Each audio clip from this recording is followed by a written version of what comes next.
Welcome to the Ad Nauseam podcast, where classical gourmands everywhere can finally get their fill. Join us for a delectable discussion of Greco-Roman civilization stretching from the Minoans and Mycenaeans through the Renaissance and right down to the present. And now, ladies and gentlemen, here are your hosts, Dr. David Noe and Dr. Jeff Winkle.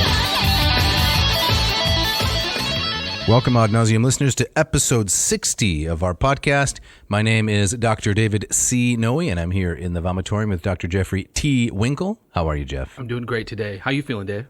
Pretty well, thanks. Pretty well? Yep. This drizzly weather hasn't you feel some kind of cold coming on or anything like that? No. I was down a little bit with something, but I think I've cleared it out. How about you? So you're in a good mood tonight? I wouldn't say that. Okay. All right. Okay. Just wanted to know. Remember, I put the I in irascible. Yes, you do. Yes, you do. But you came in with a smile on your face, and so I was hopeful. Yeah, as we approached the doors of the vomitorium, there was a little bit of pantomime going on between us. There was. Remember that? I did. I was thinking maybe we should just do the whole podcast that way. In pantomime? Yes. Oh man, that would be radical. It would be some of the best material the audience has ever heard. That's right. Excellent. So, Dave, you got our shout out today. I do, yes. And we're going international. All right. Both this week and next. Oh, it's very exciting. Yeah, so this goes to Jaap Jacobs, and I hope I'm pronouncing his name correctly, J-A-A-P, Jaap. And he says, I took an extra long walk yesterday to listen to the hilarious Mottos Galore episode. Now, Jaap capitalized Mottos Galore. Yes. Which it seems to me he's trying to suggest a title for the episode. Oh. And I was about to write back an angry letter saying, it's not mottos galore, it's what's a motto with you. Right. So you think he was trying to... I do. Okay. He's all trying right. to, take over some of the territory. But then I thought, he's the audience, right? The audience is always right. So I should just let Let's it give go. him the benefit of the doubt. Yep. He says, I am a historian of early American history and early modern Dutch colonial expansion. That's pretty specific. Wow. With a research focus on 17th century New Netherlands, i.e. New York, when it was Dutch. Even old New York was once New Amsterdam. Yeah. Right? Why they changed it, I can't say. I think people just like it better that way. That's right. He says, I am now affiliated with the University of St. Andrews, recently crowned the premier UK university by a UK national newspaper now. It's number one? Yeah, but it was crowned that by a UK national newspaper. Could it be a little bit of inside cricket, maybe? It sounds like it. Yeah, I would say so. All right. After his PhD at Leiden, I have taught at several universities in the Netherlands, United States, and the UK, and he enjoys listening to the podcast. Well, that's the most important thing. Well, we're just so grateful. He's out there in Scotland, right? Yeah. Are you gonna drop a Scottish accent on us? I'm not gonna try. No, but I know he takes long walks around firths. On Firths? Yes. Right? They got firths out there in Scotland. The Firths of Forth. There's the Firth of Forth, Yeah. which in Latin, let me tell you, is Bodotria. Bodotria. Bodotria. That's the name for the Firth of That's Forth? the Latin name for the Firth of Forth. Okay. Now, don't you want to know how I know that? How do you know that? Because when I was teaching Latin in graduate school, we taught from a book called Latin for Schools, I think, by L.A. Wilding. Mm-hmm. It's a nice blue covered series published by Duckworth. And it has all of the place names for Roman Britain. Oh, that's great. Including Bodotria. Bodotria, the Firth of Forth. That's right. I spent some time in Edinburgh. And? Is that your accent? Yeah, that's all you're going to get. It was great. I loved it. Was it the haggis or the rain that appealed? It was, when I was there, it was kind of dark and stormy. But that's because it's Scotland. I stood on top of Scotland. This mountain, or this little hill called Arthur's Seat, and looked over the Firth of Forth. It was very romantic. Right next to Arthur's footstool. That's right, exactly right. So I put my feet up and... Romantic? Yeah. Were you there with Mrs. Winkle? No, I mean romantic in a broader sense. In a platonic sense. In an epic sense. Okay. Yes, it was great. So last time I was in Edinburgh, thanks for asking, was January of 2018. Oh. Touring with my son. We saw all the sights. It's a lovely place. Did you go up to the castle? I don't remember. Oh. We did go to the Harry Potter Emporium. Oh, is that there? It's taken over most of Edinburgh now. Isn't that where J.K. Rowling did her thing, yes, right? She did. Yep. Wow. Excellent. Have we gotten off track here? Yeah, we have gotten off track in Scotland. All right. So what is this? Well, we should say thank you, Jaap. Yes. For listening loyally. Thanks for promoting. He's doing some promotion of the podcast on social media, I've noticed. Fantastic. Which is wonderful. Thanks for keeping the flame alive out there of liberal arts studies, things that are historically and literarily important. Excellent. Thanks, Jaap. So today, Dave, we got it's kind of around Halloween time, and so we're getting thematic, we're getting seasonal. Yes. And we're going to talk about kind of ancient ghosts and ancient ghost stories, monsters. Yes. Yeah. exactly. So this is going to drop on October 26th, right, I'm pretty so sure. in anticipation of Halloween. And you have our opening quote. Now, the hardest part of this episode is going to be to decide where to place the spooky ghost noises. We can leave that to our intrepid engineer. Could we have Mishka do that? Yes. Yeah, she knows what she's doing. Okay. All right. You're going to give us the opening quote? Yes, this comes from what I consider to be kind of the book on this kind of stuff. All right. It's a book called Restless Dead. Restless Dead. Yes, by Sarah Eels Johnston, who was, I believe, still is at Ohio State University. Okay, the Ohio State Yes, University. exactly. So, big fan of her scholarship. Used it a lot in my own dissertation, and she's a wonderful, personable person in person too. That's incredible. That's a lot of persons there. It is. So she writes in the prologue to this book, the dead are very much like us, driven by the same desires, fears, and angers, seeking the same sorts of rewards and requiring the same sort of care that we do. For this reason, the world of the dead is not only a source of both possible danger and possible help, but a mirror that reflects our own. The reflection is frequently a distorted one, to be sure. The dead are often credited with remarkable powers and thus manifest their desires, fears, and angers in ways that go beyond any available to us. But the distortion is not random. Through their excesses, the dead reveal, like fingerprint powder shaken over a table, where desires, fears, and angers are most acute among the living. That's a really nice quote. Isn't that nice? It's nice prose. It's excellent prose. Yeah. It is punchy. It's descriptive. It's colorful. I think it really is very nicely put together. We were just talking before we went on air about... You and I? Yes. Okay. About how academic writing sometimes is, or can very often be, dense and turgid and not very fun. Snoozy. Professor Johnston is one of these that can do it both. She knows how to turn a phrase. Yep. So, what do you make of the quote, though? I'm not sure I understand precisely what she's saying. Is she saying that this is how the classical world saw the dead, or this is how she sees the dead? I think this is a part of a larger passage where she's talking about kind of the classical world's view of the dead. Okay. And this idea, I think she's expressing this idea that the dead in the ancient imagination or superstition were never far from the living realm. They're just there behind a very thin veil. So the kind of the separation between the land of the living, land of the dead was a very thin one. A fine, like a shower curtain, really. Yes, exactly right. Not one of those heavy ones with loops on the top, but one of those kind that you'd get at the dollar store and throw away after a few months. Exactly right. Okay. Or the one you would see in like Hitchcock's Psycho. Never seen it. You've never seen Psycho. Once again, Winkle, Oh my this gosh. podcast is not about my ignorance of pop culture. That is not the theme. All right. Okay. Let's move on. But I want to know here, Yeah. the dead are very much like us, driven by the same desires, fears, and angers. Yes. So one of my desires is typically for good food. Mm-hmm. The dead are driven by that? Well, I think if I can add something to what Okay. she's saying is I think the dead are conceived of often in the way that the gods are conceived of, that they're very much like humans, but their passions are kind of amplified versions of passions of regular people. So if I want the 8-piece bucket from KFC, the dead want the 12? They want the 12. They want the whole family pack. That's how it goes. For themselves. Okay. Yeah, exactly right.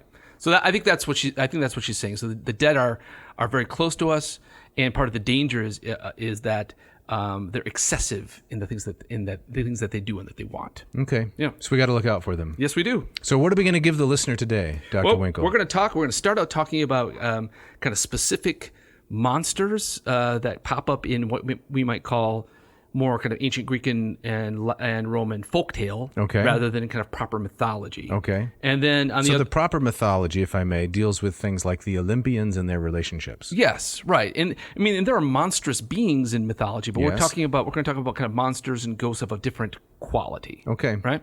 And on the other side of that, we're going to talk about a couple of honest to goodness ancient ghost stories. Ooh. Yes. We'll have some story time. All right. Yeah. We'll read aloud around the campfire, Hold gather the around. flashlight underneath our Exactly chins. right. Do kids do that these days? They should if they don't. There's probably they an hold app their phone. for that. They hold their phones under their chin. Shine it up onto their face. Right. And then Instagram it. Yeah, exactly. Right. Immediately. Yeah. Right.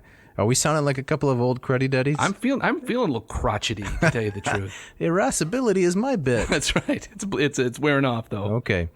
So who's first up today? Well, we're going to talk about the monster kind of proto-vampire Mormo. Mormo. Right. So now there's not a lot of stories that survive about Mormo. She shows up in kind of a fragment here and a fragment there. It's a female? It's a female kind of vampirus, succubus, something like that, who is, as best as we can tell, was a kind of a monster that parents told stories about to their children, or the nursemaid told to the children to try to scare them into staying in their beds. Yes. Yeah. Because you don't want kids getting out and running around and No. acting like children and having fun and playing games and Right. staying up late. Right. So you would tell them Mormo's going to get you. Mormo's going to get you. In fact, one of the fragments that survives is that parents would say to their children before they shut the door, would they say, "Watch out, Mormo bites." Oh, that's terrible. Isn't that horrifying?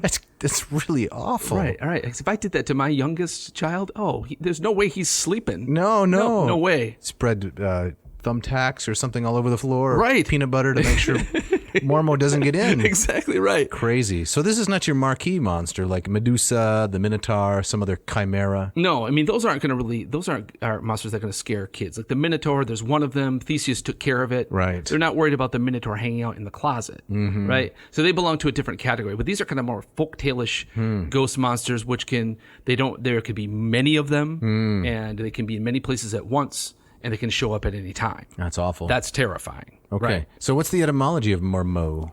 So the root Mormo seems to mean something like the fearful ones, the frightening ones. We don't really know where this comes from, just because there's not a lot of text that survives around it. Sometimes it's combined with kind of the root, the Greek word for wolf, mormoluke. So the fearful, terrible wolves creatures. Yes, kind of like a werewolf. Some right? kind of lycanthrope. Yes. Something like that. But we don't know. Scholars think that the original Mormo was a woman of Corinth who Figures. Well, isn't that fitting though? Yeah, everything bad happens in Corinth. Right. There was even that the Greek verb developed Yes. korinthadzomai, Yes. right, to act like a Corinthian. Yep. Right. Yeah. And so that's very fitting. So in the stories differ. So in some versions she eats her children. Ooh. And then she flies. She kind of reveals herself to be some kind of winged monster. And in others, she's a mother that loses her children, and in her grief and in her rage, she kind of she takes out her vengeance on Other people's children? other parents that still have their children. I see. So there's not a consistent legend about her. Okay. Yeah. So she's sometimes associated with Hecate, who has strong associations with the underworld and notions of death in the underworld. But she's hard to pin down. But I think this is in many ways a familiar kind of legend. So, Dave, you know that I'm very interested in things like urban legends. I know that you are. Yes. You like bridginess, Yes. gefudus moss, bridginess, liminality. Yes, I did. And a lot giant rabbits, things like that. Yeah, exactly. A lot of that comes into play into these same. And so you start to see when you read modern urban legends, you start to see how kind of everything old is new again. So there's a famous Mexican legend of La Llorona, the weeping woman. Okay. Have you heard of that one? Nope. No. So this is Was that a Hitchcock movie with a shower curtain? No, there was a really bad horror movie that came out called La Llorona a couple of years ago on Netflix. So I don't recommend it. But Right.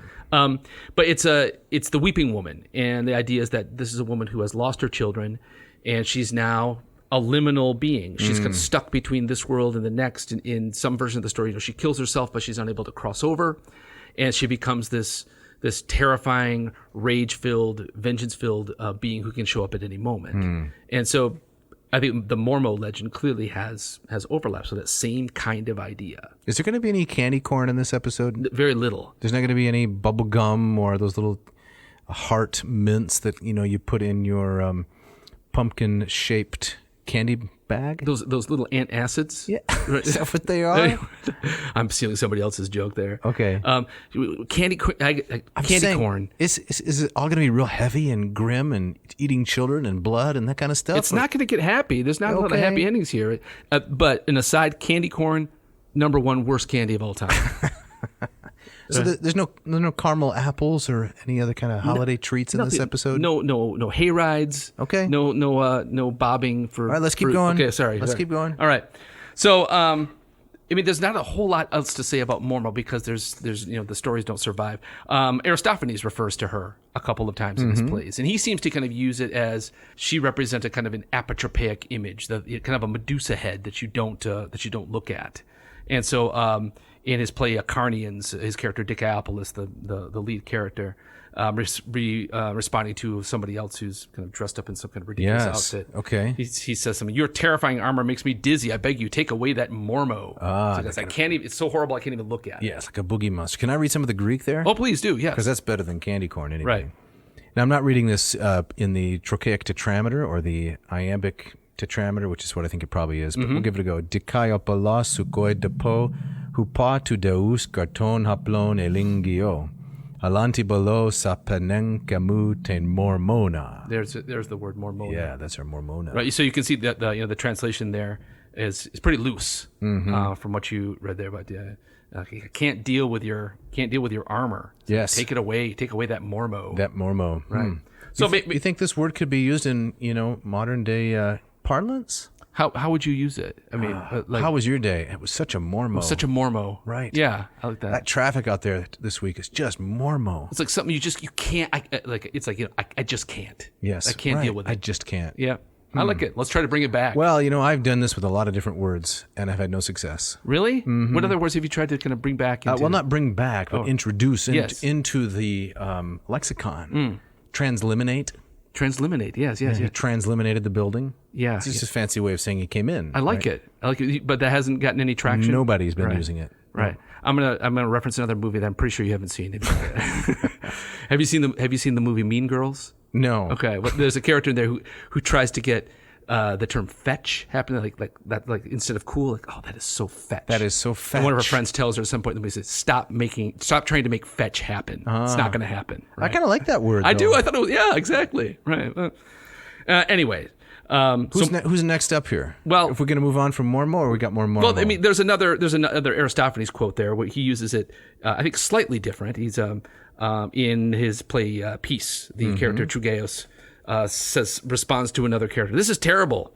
You're in the way sitting there. We have no use for your Mormo's head, friend. So it's this big, misshapen kind of head. Right. So he seems to use it. On the one hand, it's like, I can't even look at it. And in this one, it's like, oh, it's so ugly. It's a monstrosity. Right. I get that sometimes at movie theaters and, places like that. What, like move your big head? Yeah, hey, Mormo. Do we have time for a story? Please. Okay. I'm always up for a story. All right. So I have a friend who lives out in Iowa, and this person is a great aficionado of hockey games. The person knows who he is.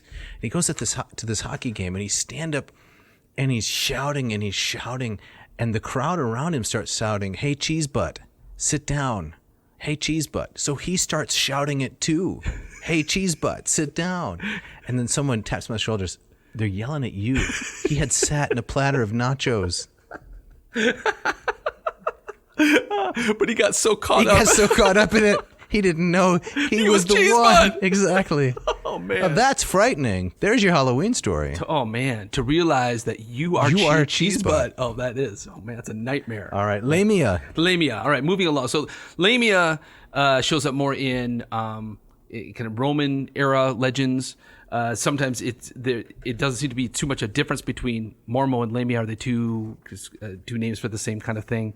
But Lamia is more of a Roman monster, and again, a female vampire. But here there's often legends attached to it that she lures young men in with her charms, and then once they're all sucked in, then she sucks the blood. Ooh, yes, right. So shows up in a handful of works. Apuleius, my favorite, mentions her. Philostratus. Where a lot of this kind of stuff comes from. And I'd like to read a passage from Philostratus. Is his life of Apollonius of Tyana, who is kind of this wandering mystic prophet.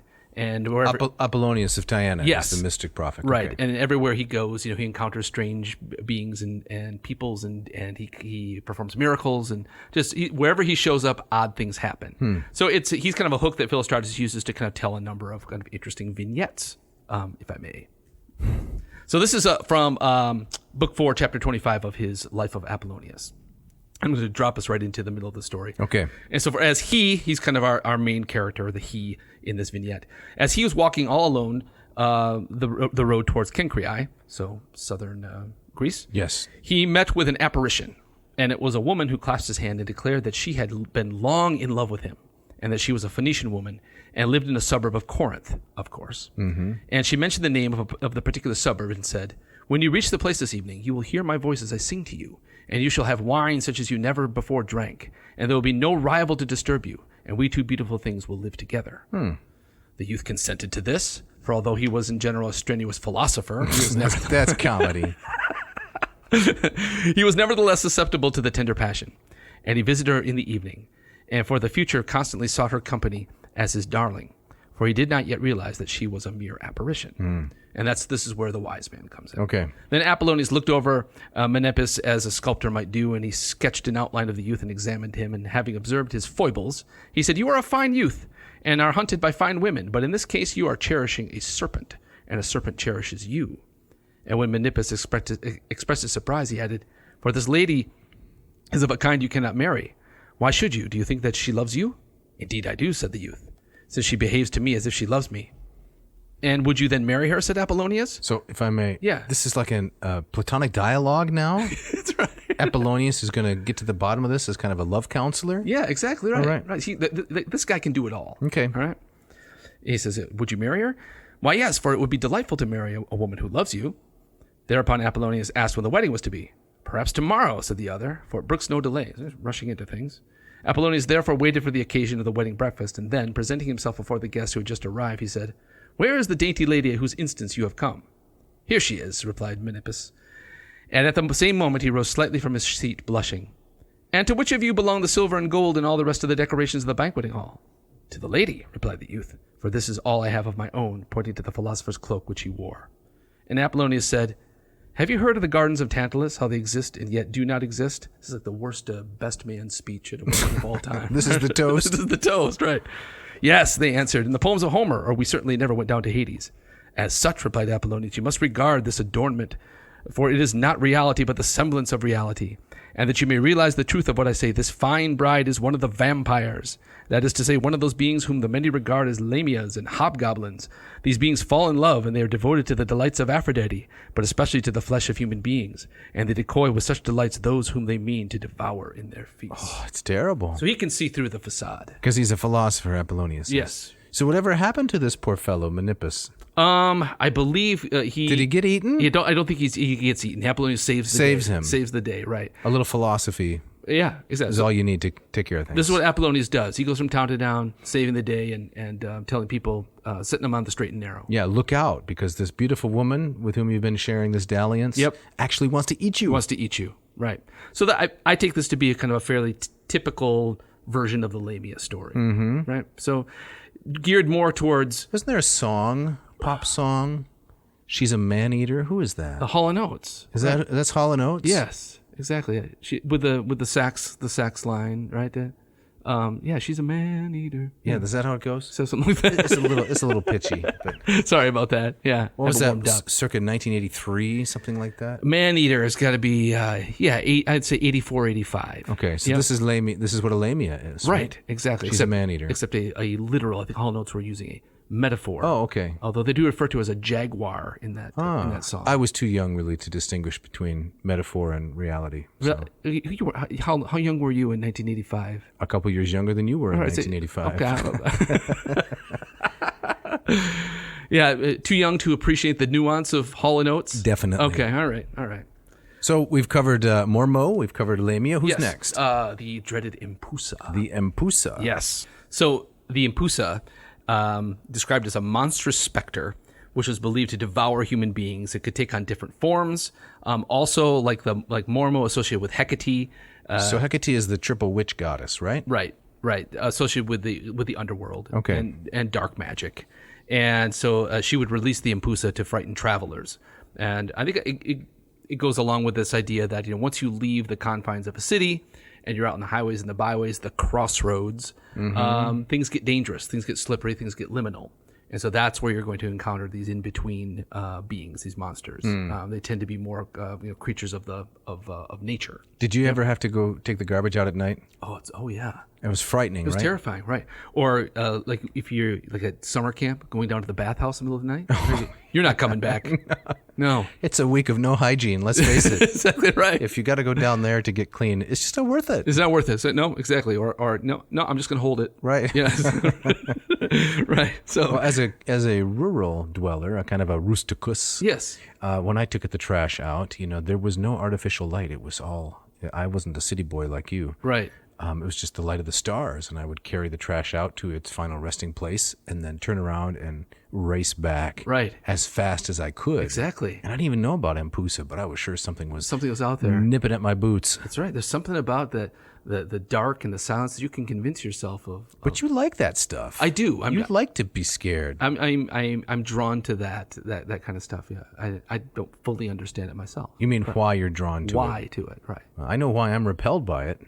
Why? Because it's scary. Oh, that's why. That's right. So you dreaded that chore? Oh, yes. I never ran so fast. So your dad said, "Hey, Dave, take the garbage out." Oh no. Exactly. This could Broken eggshells and coffee grounds. This could be it. This could be it. Right. So Hecate would send this creature out to frighten travel. I guess just for some wicked fun. I don't really understand it. And it was the thing that marks the Empousa was it was kind of a composite beast that would constantly change shape. So kind of like a chimera, which is composite. Yes. But a little bit like Proteus. Right. In the Odyssey. Right. The shapeshifter. The old man of the sea. Right. And who's constantly changing his shape to escape from your clutches. Right. Right. But I think with the Empousa, part of what makes her terrifying is that you can't pin her down. And you never know what she's going to be. Right. So when it appears, there's a way to deal with the Empousa. All you've got to do is you've got to convincingly insult it, and it will make a horrible screeching, shrill noise and run away from you. It's kind of how you might deal with undergrads. Yes, exactly right. Right, yeah, just scream insults at them, and yeah, they'll run for it. That was gratuitous. All right, so Philostratus, who we just read the bit about the Lamia, he mentions the Empousa, and so we got another passage to look at here. Dave, you want to read that? Yeah, let me do that. So I don't know whose translation this is. It's a public domain translation, I assume? I think it's the Loeb translation, but I'm forgetting the name. Yeah. Yes. Having passed the Caucasus, our travelers say they saw men 4 cubits high, and they were already black, and that when they passed over the river Indus, they saw others 5 cubits high. But on their way to this river, our wayfarers found the following incidents worthy of notice. For they were traveling by bright moonlight when the figure of an Empousa, or hobgoblin, appeared to them, that changed from one form into another and sometimes vanished into nothing. And Apollonius realized what it was, and himself heaped abuse on the hobgoblin, and instructed his party to do the same, saying that this was the right remedy for such a visitation. And the phantasm fled away, shrieking, even as ghosts do. So again, Apollonius, he knows exactly what to do in the situation. Yeah, right? these ghosts are very thin-skinned, Yeah, aren't they? especially this one, right? All you got to do is just kind of Say a few unkind words, and they can't handle it. that's crazy. It's not very scary. No, it isn't. No. So I wish we had the Greek in front of us. 'Cause I really want to know what is translated here as hobgoblin. Yes. Yeah, but when I think of a hobgoblin, I think of kind of a greenish, impish thing with long, big ears and kind of Cro-Magnon arms. Right. But I don't know what's kind of implied here. Once again, the undergraduate. Yeah. You're not going to stop, are you? Yeah, I don't know. Yeah. So, but it kind of reminds me of that, kind of that mock the devil and he will flee from you kind of concept. There's a whole kind of body of apotropaic magic. And one of the ways that you better define the term apotropaic. To ward off, to turn away. Yes. Right? And so the Greeks and the Romans were very superstitious peoples, probably the Romans even more so than the Greeks. And so in that superstitious imagination, every time you cross one of these liminal places, like a threshold or a gate or a crossroads, you were in danger of encountering one of these restless dead that's liminal itself, trapped between worlds. And one of the ways you could protect yourself was by laughing. And so we don't know exactly how this worked, but someone posited that you'd walk into a friend's house, you might utter a little fake laugh as almost like a little magic charm. It's like how do you deal with that scary creature? You mock it. You laugh at it, and then you're cleared to enter the house. So the fake laugh, huh? Something like that, maybe. Interesting. Right. Wasn't that how our friendship began? Lots of fake laughter. You said something you thought was funny, and I You went, gave you kind of a fake laugh, Yeah. and we were off to the races. Exactly. I was certainly apotropaic in that moment. It was a big turnoff.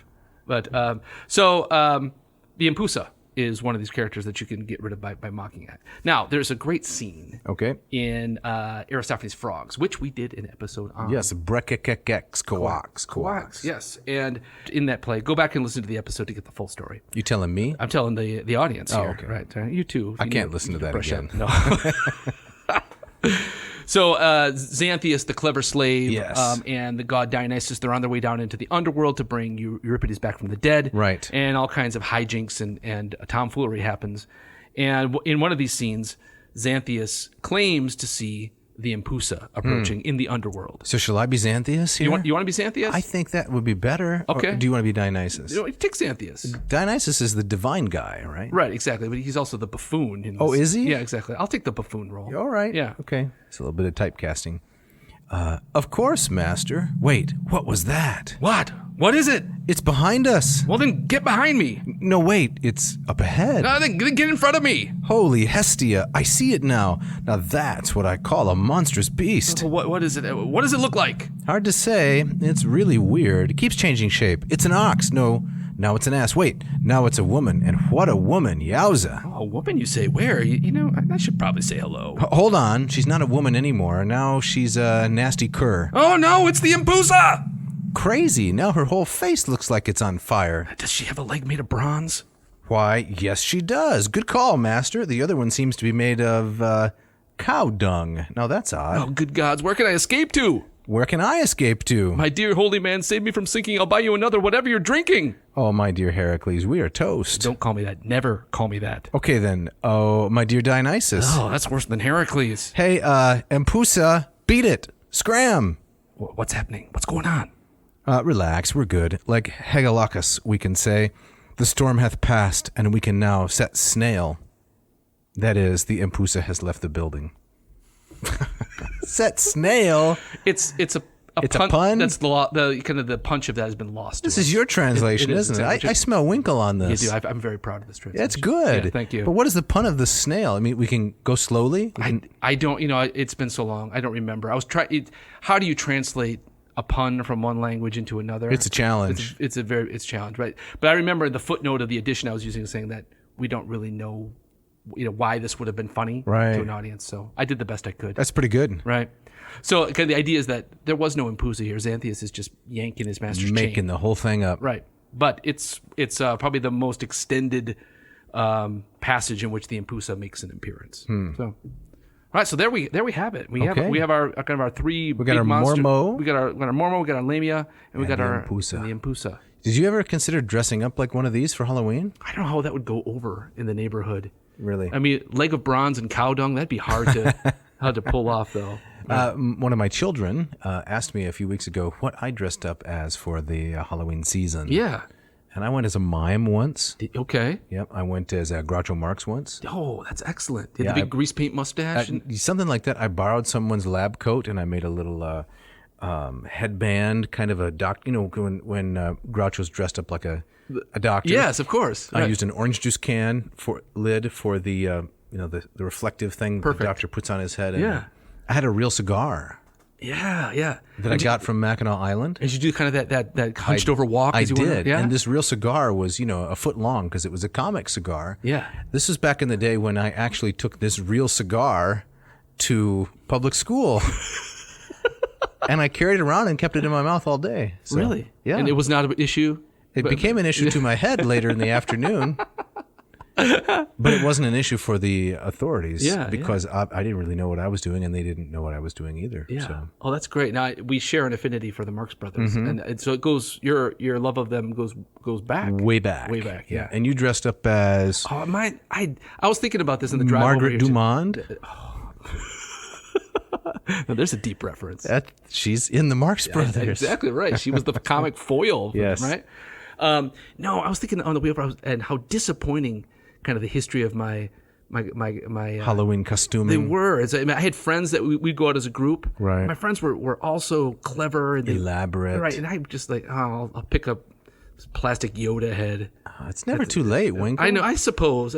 Right. My boys are really into it. They're really clever about coming up with their own costumes. And what's the cleverest costume that one of them has come up with? My oldest son, a couple of years ago, he turned himself into a cyborg. Wow. And he got all of these electronics to kind of put over his face and his eye. Yeah. It was great. Did he ever turn back into a human being? Or? Eventually he Okay. did. He eventually did. But he played that role well. Believable. Very believable. That's great. Yep. So my children are doing what I was never able to do. I was too lazy about it. Yeah.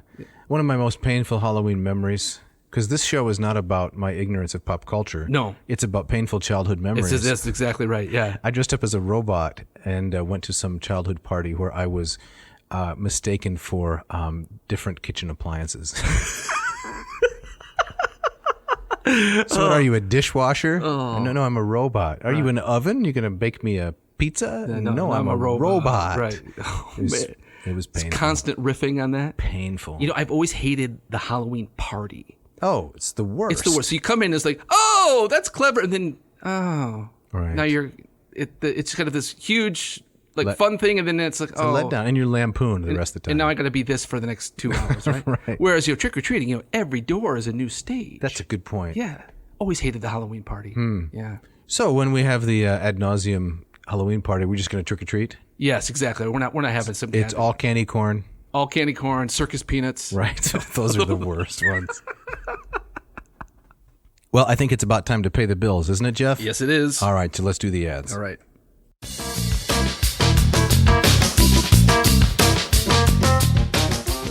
This episode of Ad Nauseam brought to you by Hackett Publishing. For the last 40 plus years, Hackett Publishing, based in Indianapolis and Cambridge, have been bringing to the wider public affordable, attractive, erudite editions, translations of not just classical works, but from works from all corners of the humanities. Dave, you got some favorites, I know. Yes, I like very much their philosophical offerings. I'm looking at the webpage right now. They have the Plato Reader by CDC Reeve, edited by CDC Reeve. I'm a great fan of Reeve. His edition of the Republic I reviewed once for a publication. And this Plato Reader, 8 Essential Dialogues, edited by Reeve, put together with some translations of Reeve, Grube, Nehamas, and Paul Woodruff. It looks like an excellent volume. Oh, very, very cool. Yeah, I just rediscovered on my own shelves their wonderful anthology of classical myth. I know we got some mythies out there. Absolutely. So if you're interested in kind of a near comprehensive collection of Greek mythology in translations of primary texts, it's the go-to text. And Definitely. It's affordable. It's attractive. The front of it looks like a red figure vase. Right. It's beautiful. I have some other good things to say about Hackett. No, please. So I am very enamored of the Lingua Latina per se illustrata. Yes. I think I'm teaching, 4 or 5 different classes this semester, all using Lingua Latina. Idiomatic, colorful, good storyline. And they're the publisher, and they support it very, very vigorously. Excellent. So, listeners, if you want to take advantage of all that Hackett has to offer, go to hackettpublishing.com, HACKETTpublishing.com. Find what you want, stick it in the little grocery thing, type in the coupon code box AN2021, and Dave, if they do that, what do they get? They're going to get 20% off, which, if I'm not mistaken, is 1/5. 1/5. And free shipping. Free shipping, both of those. And they're going to get the satisfaction of knowing that they are doing something about the promotion of the classics. Indeed. That is, they are helping support this podcast, which brings you some kind of weekly drivel, about an hour worth of something. And you want to support that? You can get yourself some good texts and help out the cause of the classics. So check it out. This episode is also brought to you by Ratio Coffee of Portland, Oregon. Mark Helwig and his crack team have solved all of the problems that you might have previously had about coffee making and ugly appliances. Oh, I know myself and many friends have had lots of problems With ugly appliances? ugly appliances and coffee in general. Yes. Right. And you're saying Mark Helwig and his team have solved these things. They have solved it. Yeah. So if you come home after a long day of work, or you wake up in the morning after a long night of sleeping, Yes. and you stumble down to the coffee machine, what kind of appliance do you want to greet you? Well, I want something beautiful. I want something attractive. I want something alluring. You don't want something that's made out of squirty plastic and No. costs $19.99 No, and who would want this? is no better than the packaging it came in. Right. No, when I was a grad student, maybe that was my only option. But, Right. But now the Ratio 6, the machine I have, is the one Right. that greets me every morning. I have Yes. a stainless steel model. It's a work of art sitting there, and I know when I hit that button, good things are coming. Yes, you're going to go through the bloom stage. Yes. A little bit of really hot water comes down into the cone and lets all of the CO2 gas off. Yes. Lots of off-gassing. Yes. Right. And then you have the brew stage. The brew stage is second, yes. Yes, and the hot water sits in the grounds there and drips down through the cone into your carafe. Mm-hmm. And then we have ready. The ready stage. That's all there is to it. The magic happens. Yep. In my machine, it blinks. The lights blink 3 times, and you're good to go. Yeah, and I've got the ratio 8, which is a little bit larger model, I'd like to say. Mm-hmm. And it's in oyster, a variety of colors with walnut accents. These are hand-assembled. They've got borosilicate hand-blown glass for the carafe. Incredible machines. Yeah, and so our listeners, you can take advantage of our offer here for both the ratio 6 and the 8. That's right. Now. And if you enter the coupon code ANCO. That's right, which stands for Ad Nauseam Coffee. When you go to ratiocoffee.com. That's right. You type that in and you get, I believe, 15% off. 15% off the 6 or the 8. Or the 8. Mark himself, a great devotee of the classics. Yes. He definitely committed to sharing the classics and the kind of joy and pleasure that this literature and this history can bring to a broad audience, generously supporting the podcast. And we want to encourage you, listener, to get yourself a good coffee maker and support Ad Nauseam. Go to ratiocoffee.com today. And lastly, this episode is brought to you by the Moss Method. Dave, tell us a little bit about the Moss Method. Yes, the Moss Method for Greek is a program that I have developed whereby I can help you go from an absolute beginner, a neophyte, to an erudite individual, a person who knows a lot of Greek. And it's not going to take very long. How can that be? Of course, it's going to take a long time. No. It does take time to learn a language. There are no shortcuts. Right. People are always asking me, what book do you recommend? How do I learn this? And I say, look, it doesn't really matter what the book is. What matters is your disposition and your commitment. If you want to learn Greek, you want to learn Latin, you can do it. However, it helps a lot if you have a trusted guide, a centaur-like character, that's me, in your life who's going to lead you through the thickets of Greek so you can actually learn the language. And the Moss Method offers exactly this. Exactly. Okay. Yes. So there are 4 modules, 1, 2, 3, and 4. Each is 40 lessons. The last one's a little bit longer. And the lessons are based on stories where you read a story and I guide you through the grammar, the syntax, the lexemes, the semantics. It's a full system. But even though I'm testing you on the forms and you're learning terms and all this, it's not tedious. It's not dull. Would you say it's fun? It's fun because you're reading great stories like the pedant learns about a letter, the fox and the hungry bear, things from Aesop, things from Plato, things from Lucian, and a variety, Herodotus, a variety of authors. So it's very, very engaging. That sounds great. So how would our listeners take advantage of this? Well, they need to go to mossmethod.com, mossmethod.com, look through the promotional materials, the free videos, the free instruction. I give away a lot of stuff. Check it out. See if it's for you. It's designed for, say, homeschoolers, middle school, high school kids. I got a number of kids studying it. It's designed for parents who maybe want to teach their children. If you're headed into seminary or grad school, this is going to give you an absolutely solid footing in Greek. You're going to be well prepared. Sounds great. mossmethod.com. Check it out.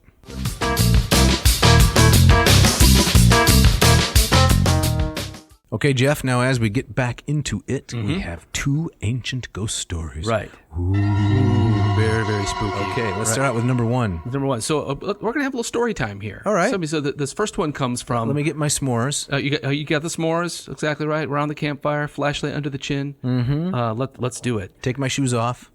Shoes, really? Don't you take your shoes off around a campfire? Kind of to warm your toes? Your toes, right. Okay, I usually get my shoes on. Okay. Okay.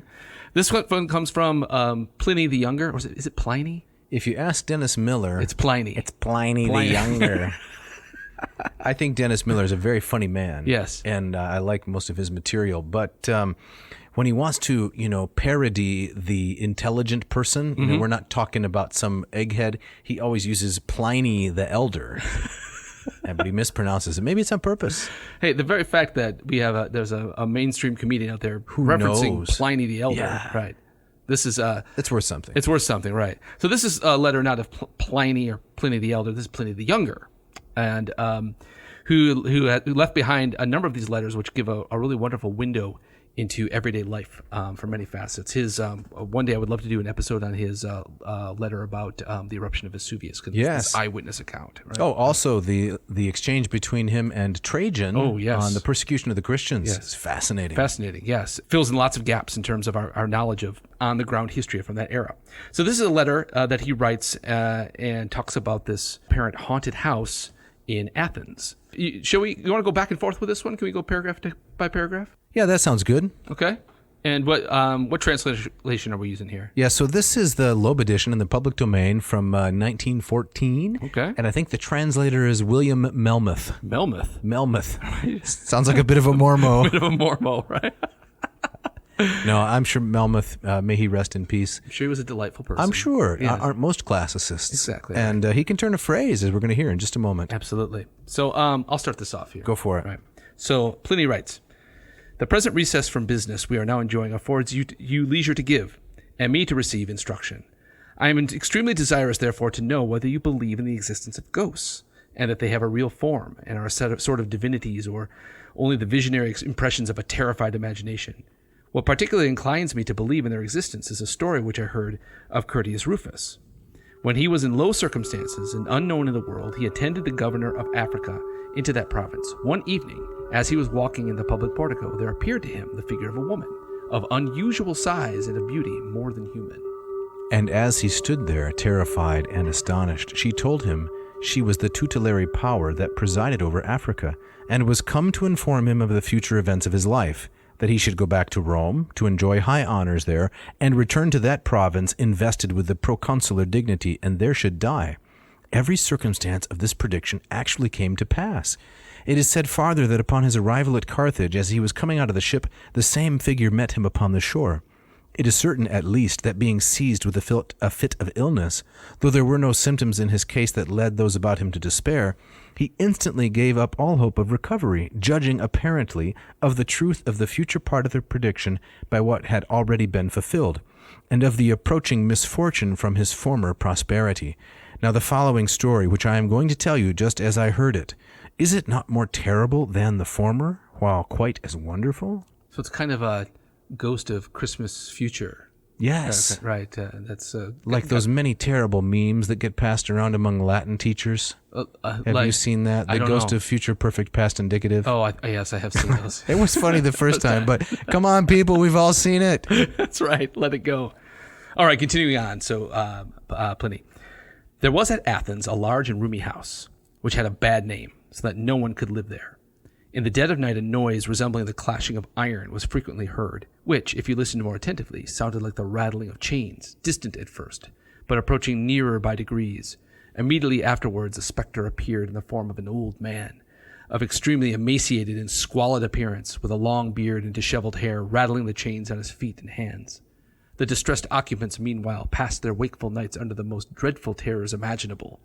This, as it broke their rest, ruined their health, and brought on distempers. Their terror grew upon them, and death ensued.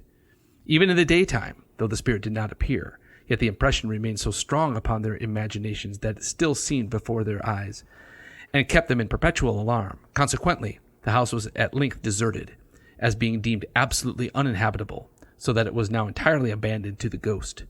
However, in hopes that some tenant might be found who was ignorant of this very alarming circumstance, a bill was put up, giving notice that it was either to be let or sold. It happened that Athenodorus the philosopher came to Athens at this time, and reading the bill, inquired the price." So the house is haunted. Mm-hmm. The ghost drives everybody out. Then there's a bill put up giving notice to be let. You can rent the place. Right. Maybe like one of the places I lived, between undergrad and getting married and living like a human being. And you could actually purchase it. Yeah. So Athenodorus comes, Yes. right? And what's going to happen? So, may I? Please. Okay. Yeah, take it away. You're not frightened, are you? No, I was thinking that this is very much like the setup to the Amityville horror. Familiar with the Amityville horror? No. Okay, never mind. Let's just go on. The extraordinary cheapness raised his suspicion. You can't sneak anything by Athenodorus. Nevertheless, when he heard the whole story, he was so far from being discouraged that he was more strongly inclined to hire it, and in short, actually did so. When it grew towards evening, he ordered a couch to be prepared for him in the front part of the house, and after calling for a light, together with his pencil and tablets, directed all his people to retire. But that his mind might not, for want of employment, be open to the vain terrors of imaginary noises and spirits, he applied himself to writing with the utmost attention. Isn't that exactly what a philosopher would do? Right. exactly right. I mean, I especially demand that a couch be prepared for him. Yes, right. so I can lie down here and write and not be afraid of the ghosts. In the wee hours. The first part of the night passed in entire silence as usual. At length, the clanking of iron and rattling of chains was heard. However, he neither lifted up his eyes nor laid down his pen. Of course not. But in order to keep calm and collected, tried to pass the sounds off to himself as something else. Just the plumbing. Right. The noise increased and advanced nearer till it seemed at the door and at last in the chamber. He looked up, saw, and recognized the ghost exactly as it had been described to him. It stood before him, beckoning with the finger like a person who calls another. Athenodorus, in reply, made a sign with his hand that it should wait a little. He's going to put the ghost off? Yeah, guys, hold up a second. Let me get to the end of the sentence. That's right. I love this guy. And threw his eyes again upon his papers. Wow, this guy's dedicated. The ghost then rattled his chains over the head of the philosopher, who looked up upon this, and seeing it beckoning as before, immediately arose, and, light in hand, followed it. The ghost slowly stalked along, as if encumbered with its chains, and turning into the area of the house, suddenly vanished. Athenodorus, being thus deserted, made a mark with some grass and leaves upon the spot where the spirit had left him. That's kind of odd. Did he just have those on him? Can I interrupt you for a moment? Yeah. It says turned into the area of the house. The common Latin word for the lawn or the yard is area domus. Oh, okay. So I'm guessing Melmoth here kind of left the word untranslated. So he's in the garden? Maybe? No, yes, walked out into the front yard of the house. And that's where the leaves and the grass come up. But that's obscured a little bit by what I would say is a slightly clumsy translation here. Guys, he's such a Mormo. Come on now. All right, so he made a mark with some grass and leaves on the spot where the spirit had left him. The next day, he gave information to the magistrates and advised them to order that spot be dug up. Oh. This was accordingly done, and the skeleton of a man in chains was found there. For the body, having lain a considerable time in the ground, was putrefied and moldered away from the fetters. The bones being collected together were publicly buried, and thus after the ghost was appeased by the proper ceremonies, the house was haunted no more. This is every haunted house story you've ever heard. Right. It's like Poltergeist, the house is, it was buried on an ancient Indian burial ground, and they're upset about it. So this idea of the guy or the people didn't get proper burial, or you've defiled their burial, that stirs them up and they become the restless dead. So what does that suggest to you? Well, I mean, that it's true? No, I was going to say that so often these kinds of stories in the Western tradition, the origin of kind of horror is often, it's Mary Shelley, it's Poe, right? It's the Gothic horror of the early 19th century. But here's Pliny, hundreds of years before this, telling those very same kinds of stories. This is I think this is an archetype that you find around the world. But what explains it? Like whether it's true or not? Yes, what explains it? Where does that archetype come from? Yes. I don't know. What would Campbell say? What would Campbell say? The Jung and the Restless. Campbell would say, we probably relying on Jung, would say that this is a phantasm of our dreams. This is our but it all happens to be the same. Well, the collective subconsciousness. Kind of, yeah. The story plays out along similar lines. Mm-hmm. Yeah. And Epicurus would say, these are the atoms of the individual that are still kind of floating around and swerving. Yes, they haven't been completely put to rest. The gossamer atoms. There you go. Yeah, exactly right. So, shall I continue here? Yeah, please. Or are you going to make another point? No. Okay. To carry it on. This story I believe upon the credit of others. What I am going to mention I give you upon my own. I have a freedman named Marcus, who is by no means illiterate. One night, as he and his younger brother were lying together, he fancied he saw somebody upon his bed, who took out a pair of scissors and cut off the hair from the top part of his own head, and in the morning it appeared his hair was actually cut, and the clippings lay scattered about the floor. A short time after this, an event of a similar nature contributed to give credit to the former story. A young lad of my family was sleeping in his apartment with the rest of his companions, when two persons clad in white came in, as he says, through the windows, cut off his hair as he lay, and then returned the same way they entered. The next morning it was found that this boy had been served just as the other, and there was the hair again spread about the room. This is the ghost barber. This is the ghost barber. What's he doing? I don't know. It's bizarre. Nothing remarkable indeed followed these events, unless perhaps that I escaped a prosecution, in which, if Domitian, during whose reign this happened, had lived some time longer, I should certainly have been involved. So the way to get out of a tight political lawsuit is ghost barbering. Ghost barbering. Very strange. Who would have guessed? No, not me. For after the death of that emperor, articles of impeachment against me were found in his scriptura, which had been exhibited by Carus. Scriptura, like his writing desk? I think that's what it is. Something Yep. like that, yeah. Scrinium is the term I'm more familiar with, Scrinium, yeah. but it works. This is kind of Italianate, yeah. As you were reading this, there's, like in Appius and Petronius, there are stories about people getting their hair cut and the hair is being used. If you can get a piece of something, It's a talisman. it's a talisman, right? If your hair or a fingernail, that if you have a piece of somebody's body, You can do something with you it. can do something with it. But here, they're cutting hair and just scattering on the And floor. leaving it. That's right. It's a mess. It's drive-by barbering. It's very bizarre. All right, we got one last paragraph here. It may therefore be conjectured, since it is customary for persons under any public accusation to let their hair grow, it is. This cutting off of the hair of my servants was a sign I should escape the imminent danger that threatened me. Let me desire you then to give this question your mature consideration. The subject deserves your examination, as, I trust, I am not myself altogether unworthy of participation in the abundance of your superior knowledge. He's kind of buttering up then, isn't he? This Right there. is kind of boilerplate, though, Standard Pliny. right? And though you would, as usual, balance between two opinions, yet I hope you will lean more to one side than the other, lest, whilst I consult you in order to have my doubt settled, you should dismiss me in the same suspense and indecision that occasioned you in the present application. Farewell. Farewell. Right. So Pliny's a believer He's a believer, right? in the ghost. And the ghost barbering, the gods or someone, I don't know, is telling him, you're going to not have this difficult public trial because people tend to grow their hair when they're facing prosecution. And kind of like the Unabomber, right? Yeah. Kaczynski? Yes. Yeah. He's let himself go. Right. I think the general idea is that when people are under tremendous stress, You don't take care of your appearance. you don't take care of your appearance. Maybe you have good hygiene, but when you're under a lot of stress, you generally aren't concerned about how you appear to others. So you think that's what's behind the growing out the hair? And Correct. Because you're under stress, the last thing you want to think about is going to the salon. Correct. Yeah, And you okay. may be, in the dock, right? And about to go into court. You don't have time to trim your nails and do all that kind of stuff. Gotcha. So Pliny, maybe the Unabomber is a bad example. I don't know. But in any event, Yeah. Pliny believes it. He believes it, right? I don't think that Sura, who he wrote this letter to, I don't think his response survives. So No, we it's don't too know. bad. Right. So now we go on to the second ghost story. Yes. And this comes from Phlegon of Tralles. Yes, everyone's favorite.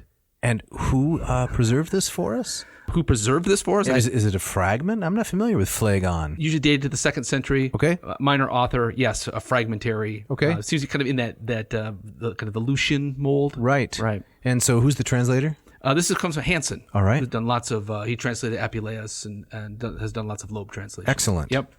So in this story, it centers around a dead girl that comes back to life or appears again and then disappears and comes back and shows up again and again to kind of our main character in the story, which is a guy named Macates. Mm-hmm. And he sees this dead girl appear and runs to her parents and say, listen to who I saw. And then she disappears and he's having a hard time, believing what he's seeing and trying to get to the bottom of this mystery. Okay. Yep. So we'll pick up the story kind of halfway through then. You going to start? I'll start it out. Yeah. Night came on, and now it was the hour when Philinian, that's the name of the dead girl, was accustomed to come to him. The household kept watch, wanting to know of her arrival. She entered at the usual time and sat down on the bed. Macates pretended that nothing was wrong, since he wished to investigate the whole incredible matter to find out if the girl he was consorting with, who took care to come to him at the same hour, was actually dead. As she ate and drank with him, he simply could not believe what the others had told him, and supposed that some grave robbers had dug into the tomb and sold the clothes and gold to her father. But in his wish to learn exactly what was the case, he secretly went to send his slaves to summon her parents Demestratos and Charito. They came quickly. When they first saw her, they were speechless and panic-stricken by the amazing sight.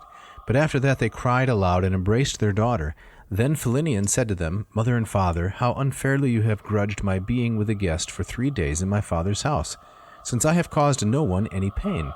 For this reason, on account of your meddling, you shall grieve all over again, and I shall return to the place appointed for me, for it was not without divine will that I came here.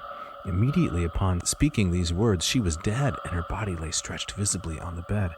Her father and mother threw themselves upon her, and there was much confusion and wailing in the house because of the calamity. The misfortune was unbearable, and the sight incredible. The event was quickly heard through the city and was reported to me. Accordingly, during the night, I kept in check the crowds that gathered at the house, since, with news like this going from mouth to mouth, I wanted to make sure there would be no trouble. By early dawn, the town assembly was full. After the particulars had been explained, it was decided that we should first go to the tomb, open it, and see whether the body lay on its bier, or whether we would find the place empty. A half year had not yet passed since the death of the girl. When we opened the chamber into which all the deceased members of the family were placed, we saw bodies lying on biers, or bones, in the case of those who had died long ago. But on the bier onto which Philinian had been placed, we found only the iron ring that belonged to the guest, and the gilded wine cup, objects that she had obtained from Achates on the first day. Oh, that's eerie. Very eerie. Astonished and frightened, we proceeded immediately to Demostratus's house to see if the corpse was truly to be seen in the guest room. After we saw the dead girl lying there on the ground, we gathered at the place of assembly, since the events were serious and incredible. There was considerable confusion in the assembly, and almost no one was able to form a judgment on the events. The first to stand up was Hylas, who is considered to be not only the best seer among us, but also a fine augur. An augur, Dr. Winkle? An augur, someone who reads the dancing chicken signs. Okay. Right? In general, he has shown remarkable perception in his craft. He said we should burn the girl outside the boundaries of the city, since nothing would be gained by burying her in the ground within its boundaries, and perform an apotropaic sacrifice to Hermes Chthonios of the underworld and to the Haematids. Now, is this kind of standard advice? That's standard. Burn and sacrifice? That's their standard augur's advice. Okay. Yeah. So, I mean, again, you have to do the proper rituals so that she can pass over and she won't be stuck anymore. I see. Yep. Then he prescribed that everyone purify himself completely, cleanse the temples, and perform all the customary rites to the Chthonian gods, that is, those of the underworld. He spoke to me also in private about the king and the events, telling me to sacrifice to Hermes, Zeusenios, and Ares, and to perform these rites with care. When he had made this known to us, we undertook to do what he had prescribed. Achates, the guest whom the ghost had visited, became despondent and killed himself. Yikes. So if you decide to write about this to the king, send word to me also, in order that I may dispatch to you one of the persons who examined the affair in detail. Farewell. So What do we make of this story? I don't know. It has in some way until the suicide at the end. It seems like problem solution. Right. Pretty standard fare. Right. This ghost is haunting, so forth. The ghost is upset that the parents wouldn't allow her to spend time with the guy she likes. Yes. And so the body's not there. I'm just trying to summarize the story here. The body's not there, so they call in the seer. What do? Find the body, the corpse, take it out, ritually burn it, make some sacrifices, problem solved. Right. And this is a standard trope in lots of kind of haunted house horror movies. That kind of the ghost who can't cross over. The ghost is angry because he or she can't cross over. I'm more like the guy that can't do crosswords. Oh, really? Yes. Yeah, that's its own problem, right?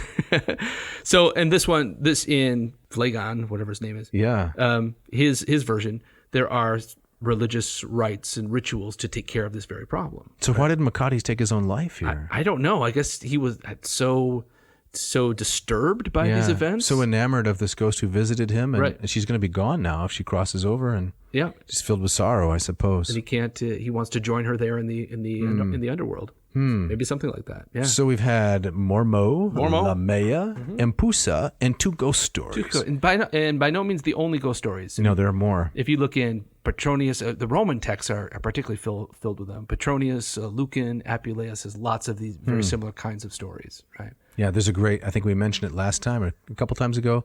We have the Lucan account where Erichtho brings someone back to life on the battlefield. It's a reverse catabasis. Yes. Yeah. Creepy stuff. Very creepy. So yeah, witches, magic, the dead rising. There's lots of that kind of stuff. And you see that these horror stories have a long history. Yeah. So are we going to get back to caramel apples and candy corn and mulled cider and maybe some popcorn balls? I don't see how we can. Mini Snickers bars. Those are probably my favorite. Wait a minute. Yeah, exactly. Or you get to go to the house, the one house where they were giving the full size Snickers out. Oh yeah. And then word circulates like, that's empty. Yeah. But imagine taking something as good as a candy bar and shrinking it down. I know. Right? And filling your pockets with them. That's pretty good. I know, but just one fun, that's not fun. No, the full size, that's fun. The best part is going through your kids' candy. Oh, yeah. And taking the good stuff. Right, exactly. Yeah. The next morning, I have no idea what happened. Right. Dad, I'm stuck with all Tootsie Rolls. I know I came in with a full-size Almond Joy. Yeah. Oh. And I substituted it with what? An Almond Grief? Exactly.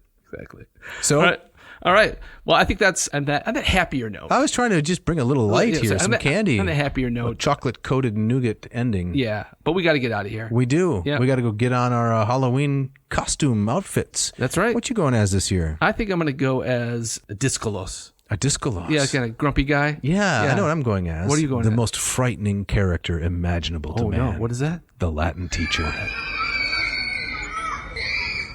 That's terrifying. Yes. Make sure all the children are in bed before you. Yeah, absolutely. Goodness. Just parsing everywhere.